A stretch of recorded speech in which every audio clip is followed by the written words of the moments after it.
Hello everyone, TLSG here, back again with another Marvel Snap video. So for today's video, we should be able to pull a mystery card.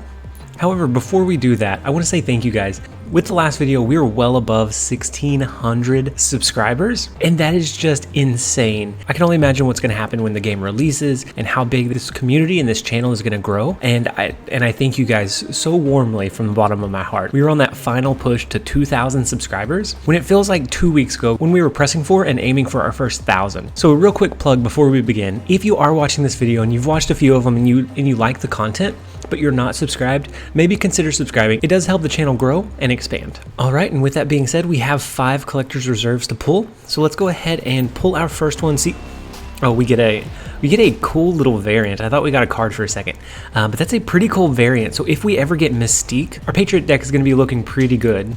Okay, so let's go ahead and pull the next one. Let's see what we get. We get boosters, which for this account always feels pretty bad. Let's go ahead and pull the double boosters. So we have 2 more chances. We had 5 shots at this, and then we may be able to expand to the next collector's reserve if we need to, but hopefully we don't. Guys, we got him. We got Deadpool, which Deadpool is a difficult card to use. You definitely have to have a deck built entirely around him to make it work, because Deadpool, when this card is destroyed, return it to your hand with double the power. So you need to kill this card several times over to make it worthwhile and make it valuable. But with that being said, I do have a few ideas in mind, and so I'm going to go ahead and jump over to the deck draft, and I will be right back. Alright, so we did end up drafting a deck. We actually drafted a couple of decks because Deadpool is a very hit or miss card. So if you draw into him early, he can be an absolute unit. But if you don't draw into him at all, you draw into him late, he could really end up, you can't rely on his power level to win the game. So we drafted a couple of decks to try to help with that consistency. So the deck list that you're going to see in the very first game is actually going to be a little bit different than this deck list that we're going to be using for the other games. So the initial deck list was more of a high roll type deck. We leaned in more towards discounting death, getting death out cheap, using a Taskmaster to duplicate that death. But what we wanted to do was try to really lean into the Deadpool piece and that destruction piece. So we ended up with this deck list. And there's a few cards that are a little strange in a destruction style deck, namely being Adam Warlock. So I briefly mentioned it, but with Deadpool, if you can draw into him early, you can make him an absolutely huge, large unit. But if you don't draw into him till turn 4, turn 5, or not at all, then the deck really feels lackluster. You still have your death, you have a Taskmaster to copy that death, but you just don't have that large power push that you would if you were building up and buffing up your Deadpool. And so running through the deck list really quickly, first I'm going to talk about the deck thinners. So we have Angel. If we drop a card, we destroy it with Carnage, Killmonger, Deathlock, and Angel's still in our deck. Angel is going to come out of our deck and onto the board, and that is going to allow our draws to be a little bit more consistent. We're going to be able to draw into our other combo pieces a little bit more consistently. And then the same thing for Adam Warlock. A lot of times a destruction type deck can push a lot of power into a lane relatively early. So if you drop a Bucky Barnes and then you hit it with a Carnage or a Deathlock, that's going to be about an 11 power lane really early on. And so if you can have Adam Warlock follow up in that lane, you can usually get 1 or 2 draws out of him, therefore thinning your deck further. And so then the rest of the cards are either here to be a power boost, to buff up your Deadpool, or to destroy your Deadpool, with the exception of the last 2 cards, which are there as a large power last turn push, but we'll go through those. So first up, we want to look at the cards that are going to buff up our Deadpool. First, we have Forge, which Forge on reveal give the next card you play +2 power. This works pretty well if you're able to drop this on turn 3 alongside your Deadpool, and then let's say you bump him up to 3, he'll be 6 power once you destroy him, and you can really start that snowball early. And then similarly, Hulkbuster recently got a change. So Hulkbuster on reveal merge this card with a random friendly card at this location. If you drop this in a lane that only has your Deadpool, that is going to guarantee that they merge together. And previously, Hulkbuster would merge the costs of the 2 cards, but now that cost is going to remain 1. And so we're going to be able to use this. We're going to be able to then destroy Deadpool and still drop him onto the board for a really cheap cost. In Hulkbuster, if he's dropped on the first time Deadpool is destroyed, that's immediately going to bump him up to 5 power, which then of course doubles to 10, and it can really start that snowball really early on. And then so just looking at the rest of the cards, we of course have Deadpool, which when this is destroyed, return it to your hand with double the power. A super cool, fun ability, but it's just a little bit difficult to use consistently. This is a deck and a card that I'm going to use when I'm wanting to kind of high roll, I'm wanting to kind of play around, see how big I can get this card, but it's not something that you can rely on having every single game. So a fun card to play around with. I don't know that it's incredibly competitive, at least with the resources we have currently. We have Nova. Nova is a cheap 1-cost card that is designed to be destroyed. You want to destroy this once you have a few other resources on the board so that you can elevate their power points even further. We have Bucky Barnes, who of course when this is destroyed, it creates the Winter Soldier in its place. And the Winter Soldier being a much higher powered upgrade to Bucky Barnes. So you can use this strategically in places like Death's Domain or just as fodder for your Carnage, your Deathlock, to push quite a bit of power into a lane relatively quickly. And then we have Carnage. So Carnage on reveal, destroy your other cards here, and then plus 2 power for each destroyed. So if we hit a Nova, a Deadpool, and a Bucky Barnes, this is going to be an 8 power Carnage. It's a pretty cheap card, and it's a good destruction engine. Next up we have Killmonger. So Killmonger on reveal, destroy all 1-cost cards. So this is namely going to be targeting our Deadpool and our Nova to allow Deadpool to duplicate his power level and then allow Nova to trigger that buff across the board no matter what lane it was placed in. We have Deathlock as our 3rd destruction engine. On reveal, destroy your other cards at this location.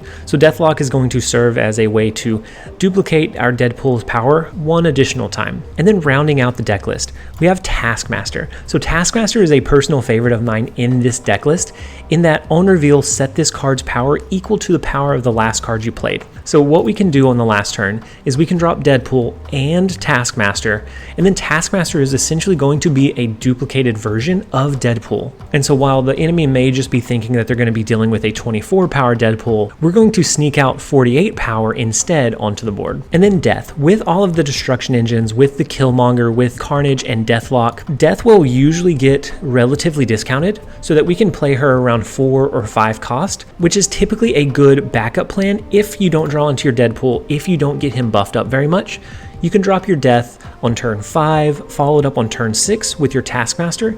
At least that way you're able to push out a little bit of power and try to remain competitive. That is the general idea of the deck. A couple of cards that I think would be good or be able to be teched into this deck somewhere would first up be Venom. Venom is on reveal going to destroy your other cards at that location, and then it's going to add their power to this card.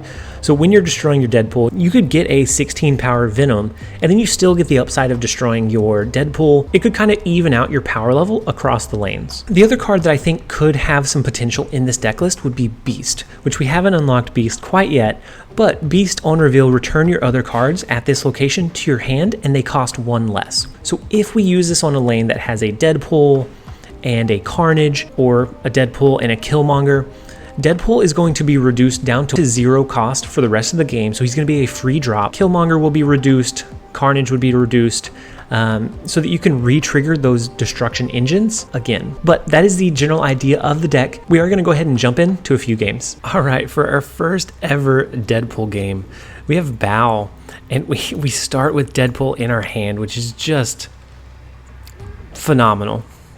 You couldn't ask for anything better. I am a little bit weary about dropping Deadpool this early though, because if they have an armor, they can counter us and they can play armor, of course, and then it becomes really difficult to get Deadpool back into our hand without something like a Falcon or a Beast. But of course we don't have Beast. So I think what we're going to do is we're going to play Bucky Barnes into Onslaught Citadel here. We want to leave Deadpool open for our Hulkbuster. Now, previously, Hulkbuster would increase Deadpool's cost for the rest of the game, but in the most recent patch, they updated that, and so now Deadpool is going to remain a 1-cost card, even with Deadpool, or even with Hulkbuster attached to him. And then if we draw into our Killmonger here, we are going to get Death for pretty much for free, because of how many 1-cost cards are out on the board, and we'll be able to trigger our Deadpool. It's just going to be a really nice... It's just going to be a really nice interaction. And so now we are going to combine Deadpool and Hulkbuster for a 5-power Deadpool. And then we're going to, of course, destroy him next turn. And we're going to go ahead and, I guess, just drop our forge here. We can drop our forge, and then the next card that we play will get the benefit of that forge bonus. So if it's Deadpool, then great. If it ends up being something like Death or Taskmaster, that's okay as well. And so we have a 10 power Deadpool in our hand already. And then we draw into Killmonger, which is just beautiful. So this is the first... Deadpool is here popping off. This is the first Deadpool game that we have. And this is going to be absolutely such a massive, massive card. So we're going to get him. He's going to be 12. He's going to return to our hand. That is going to be 24, a 24 power Deadpool. And we're also going to be able to play Deadpool Taskmaster next turn for 2 24 power cards onto the board. And then if they destroy anything here, and then we're going to destroy the 1-cost cards, we may get a free death as well. Actually, yeah, we should get a free death. So we're going to be able to push out 60 power. We're going to... This is nuts. We're going to be able to push out 60 power onto the board. It's just a matter of where.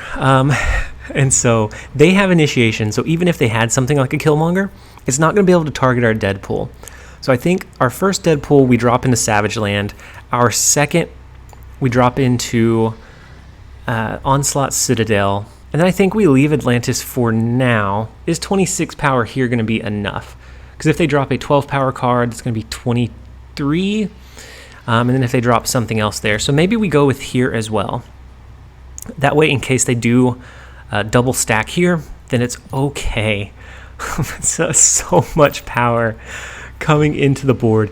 We just drafted this deck. We haven't even done the deck explanation because we were just going to test it. And we draw into this beautiful hand.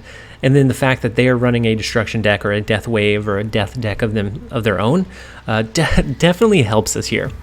All right, and so they drop some cards. They drop Shang-Chi, which that's kind of scary. That does win them Atlantis, and we didn't drop any cards there.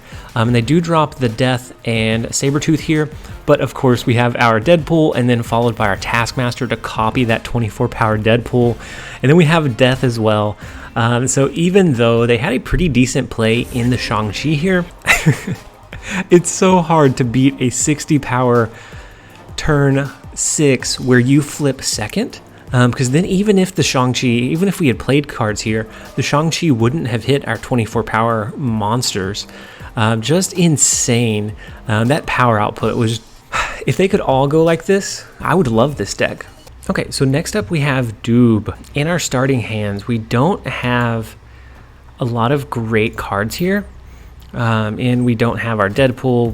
We have Killmonger, so we'd be able to trigger their 1-cost cards and destroy those, which is nice. So maybe they're running some kind of like flood deck. And then we do draw into Death's Domain, so we're going to be able to re-trigger Deadpool's destruction every single turn if we want to, and if we draw into him. And so they drop Scorpion, which is going to debuff all of our cards in our hand, unfortunately. And so I think maybe we play Forge here, and we hope that we draw into Deadpool. That seems like a long shot. I think maybe the safer play is we just play our Deathlock onto the board. We're not going to destroy anything from it. This is the only location where we're going to be able to use our Deathlock to trigger those destructions. And then they drop a Cosmo there. So even then, we're not going to be able to trigger our destructions from anywhere except for Death's Domain. So if we want to blow up this 1-cost card, we're going to have to kill our Killmonger by dropping him into Death's Domain himself. Same thing with Forge. If we want that unrevealability, it just puts us in a really tough spot here. So I'm actually going to do both. I'm going to do our Bucky Barnes, which is going to create the Winter Soldier.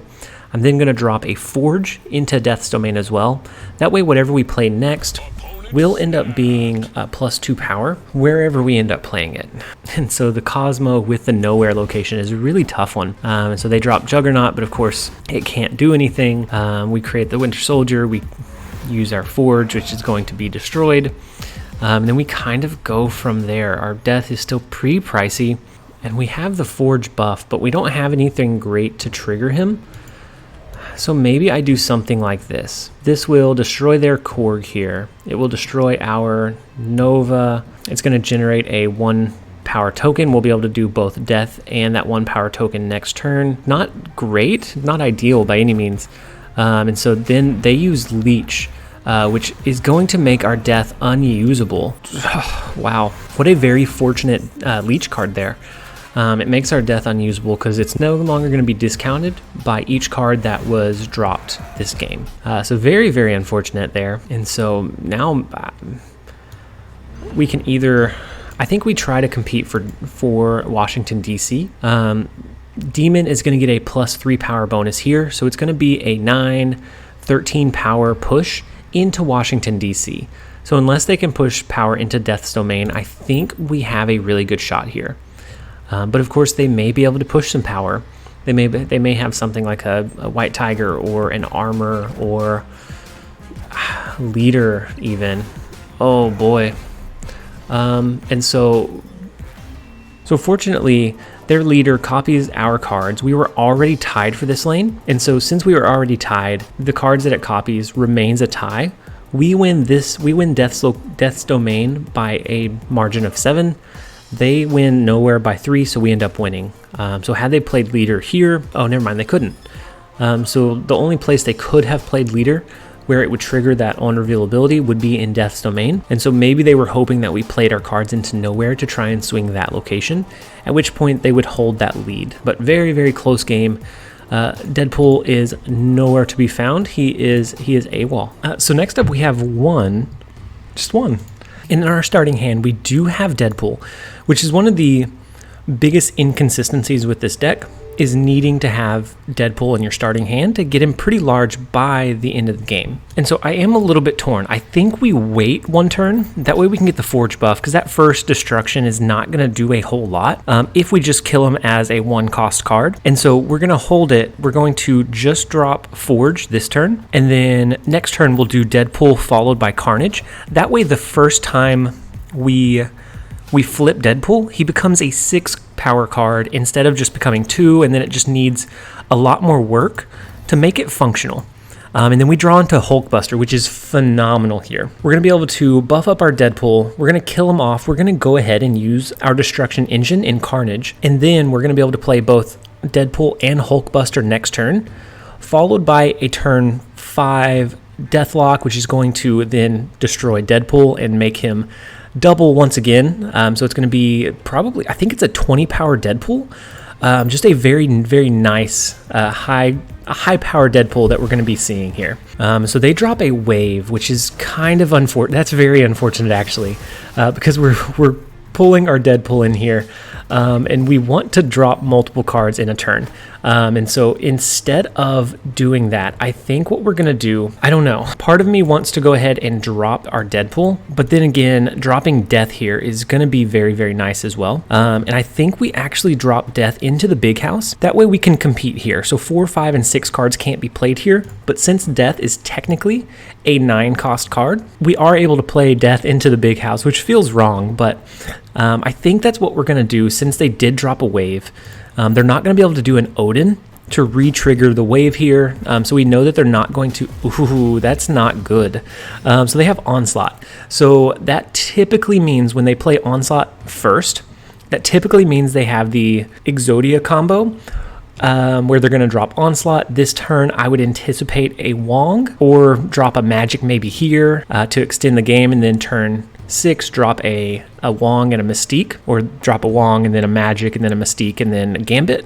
But that is going to be pretty tough to compete against. And so here we can throw down our Deadpool. We can throw down a Destruction Engine in our Deathlock to make him a 12-power Deadpool coming into this last turn. And I think that's more worthwhile than having a Hulkbuster. So if they are running the Gambit combo and we're able to not have initiation on that very last turn, then we should be able to avoid the Gambit target and drop both our Deadpool and another card. But of course, they're not playing anything into the danger room so that they keep their initiation. And so turn 6, they're going to be able to do a Mystique and a Gambit here, and we don't have any way to stop them. Just very, very unfortunate. I think we probably should have played Angel last turn to try and give it another target to potentially hit. And so I think we do go for something similar in, we can do Bucky Barnes, and then we can just kind of flood the board. We can flood the board and hope that it doesn't get targeted, that none of our high power cards in like a Death or our Deadpool get targeted by what I anticipate to be a Gambit, but it could also be a Hazmat. And if it's a Hazmat, that's pretty rough because we can end up being negative in a lot of lanes.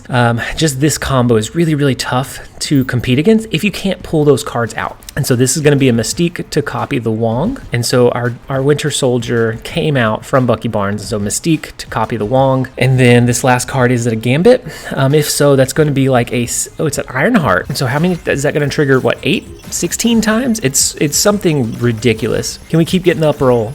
Come on, upside, keep targeting negative zone. Oh my gosh. No, they got it. Okay, they finally got it. Just look at this. How many times is this going to trigger? It just keeps going. It's like the Energizer Bunny. It just keeps going and going and going. So this combo, when you draw into it, when you're going up against it, is just absolutely insane. And you know it's coming. So unless you can do like an Enchantress, or you can do like a Rogue to steal one of the ongoing abilities. You can move them with like a Magneto. You can pull Wong out. But without being able to do that, you're kind of at the mercy of how many times it triggers, which is a lot. So how many times did it trigger? Is it 8 times or is it 16 times because of Onslaught? Either way, it triggered a lot of times. So next up we have Fantasizer, and we do draw into Angel in our starting hand, unfortunately. We typically want to have Angel in our hand and come out as a deck thinner once we drop our like Carnage or Killmonger onto the board. And so since it's not going to thin our deck any, I don't think we get any great utilization out of Carnage here. And then Icebox actually hit our Taskmaster. And so Taskmaster is mainly here to be able to drop on turn 6 alongside our Deadpool. Which is kind of unfortunate that it targeted Taskmaster. If we can kill enough cards, then maybe we can drop a free death or a death, like a discounted death, a 5-cost death, alongside our Deadpool on the last turn to push out some decent power. But either way, it is tough. And so I think we're going to drop Forge here. We're going to put Deadpool, our buffed up Deadpool, which Forge is going to, of course, push Deadpool up to 4 power. That way, when we kill Deadpool, he bounces back into our hand as 8 power. And then maybe if they drop resources into Hala that's over 4, we can actually get a cheap little Deadpool destruction here. And then that way we can increase his power from 8 to 16 by the end of the game by dropping both Deadpool and our Killmonger on turn 5. And so we're going to be able to do that. That's going to leave us pretty weak in this lane, but the one additional destruction in Deadpool here will get our death down to 5. So even though we're not going to be able to use Taskmaster to create a 16 power second Deadpool, we are going to be able to create a decent amount of power. We're going to have 28 power that we can push onto the board on that final turn, as long as they don't drop Wave here. And so they did Electro, so they can only do 1 card per turn now. And they just discarded their Hulk, so they could do a Ghost Rider here. Man, we didn't even get to let Deadpool come in big and beefy at 16 power, but nonetheless, we did allow him to kind of buff up. We got lucky in our draws because we didn't get to utilize any of our deck thinners to make that happen. So it just so happens that we drew into kind of the right pieces to make that play happen. All right, so next up we have Ari, and unfortunately for them, we do draw into our Deadpool right off the bat. We have Killmonger, so we'll have at least 1 trigger of Deadpool. We have Taskmaster to drop into maybe Hellfire Club on that last turn. We have a couple of good uses here. If we can draw into something like our Hulkbuster, that's going to be even better. That way we can really jumpstart Deadpool's buff capability. And then after turn 3, destroy all cards that are going to be here. So I think I'm going to drop Bucky Barnes into Murder World. That way we're going to get some guaranteed upside there. I think next turn we probably end up passing just to get the free destruction of Deadpool, and then we just kind of have to go from there. So they have Invisible Woman here, and they have Ant-Man. This may be a version of the deck that we were running 2 days ago in the Sandman deck. And if so, then we're going to be in a lot of trouble come late game once they drop their Sandman. And so we're going to go ahead and drop our Nova and our Carnage. That is going to trigger onto Deadpool before he gets destroyed. It's unfortunately not going to trigger for the Winter Soldier. It's going to trigger for Bucky Barnes. But I think to get him jump started, we do want to use this Nova buff here. And then they have Colossus. Oh boy, we just have to hope that they don't draw into Sandman because it looks like they are running a version of that Sandman deck from a couple of days ago. Just very, very unfortunate there. So let's hope for the best. So going into turn 5, we can drop our Forge and we can drop our Deadpool, or we can drop our Deadpool, we can drop Killmonger. That will bring Deadpool back into our hand. Turn 5, we can do a Forge and a Deadpool to make a 10 power Deadpool, which we can then drop. The only issue here is if they do draw into Sandman and they play it this turn. If they play it this turn, we are in a bit of trouble here. We do destroy their Ant-Man, so we get a little upside from Killmonger, but okay, so they have Lizard. Very, very good. I was very, very afraid that was going to be Sandman. So we actually draw into another card that we can utilize. We can do this to have a 10 power Deadpool on the board, which we can copy with Taskmaster, or we could destroy it again and make a 16 power Deadpool. But then if they had Sandman this turn, we would only be able to drop the 16 power Deadpool. But then they still wouldn't have the lead in either of these lanes, so I think that would be a decent choice. But either way, they didn't have the right draw line, so they ended up retreating.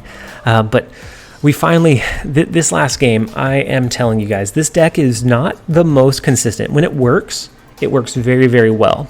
But you have to draw into very key specific cards to make it work well. And so between our last win, there were actually about 5 losses, which is really, really out of character for most decks that we make. I have tried several different iterations. I can't find a way to make this deck more consistent. I tried a version with Squirrel Girl to make dropping Death a little bit easier in the late game, and a few things like that. But this deck is very susceptible to not drawing into Deadpool. And if you draw into him by turn 4, turn 5, it's a little bit too little too late at that point.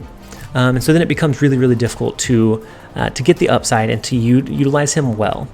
So he almost becomes a dead draw at that point, and you just have to rely on your other resources. And so it's a fun deck to play. I wouldn't say it was incredibly competitive, just because of you don't know when you're going to get Deadpool. If you could guarantee that Deadpool was in like your starting hand or your starting 2 or even 3 turns, I think you could get quite a bit of upside out of him. You could have him pretty consistently, but with him coming in that later half, or sometimes not at all, it makes it very difficult to be consistent. But with that game out of the way, I am going to go ahead and end the video here. I hope that you guys did enjoy this. We hit a few high rolls. Deadpool is really cool for hitting like the really high roll games where you just have massive power output onto the board, but it's just not something that you can do every single game with this deck. So I hope that you guys enjoyed the video. If you did, make sure to leave it a like down below. It lets me know that you guys are enjoying the content. It lets me know what areas to focus on. If one particular video does better than the other, maybe I take elements from that video and try to apply them to future videos. And as always, I appreciate you guys just being here, just continuing to come and watch the content. And so I appreciate you guys so very much. But with that being said, I am going to go ahead and end the video. I hope you guys enjoyed it. This has been TLSG. Later, guys.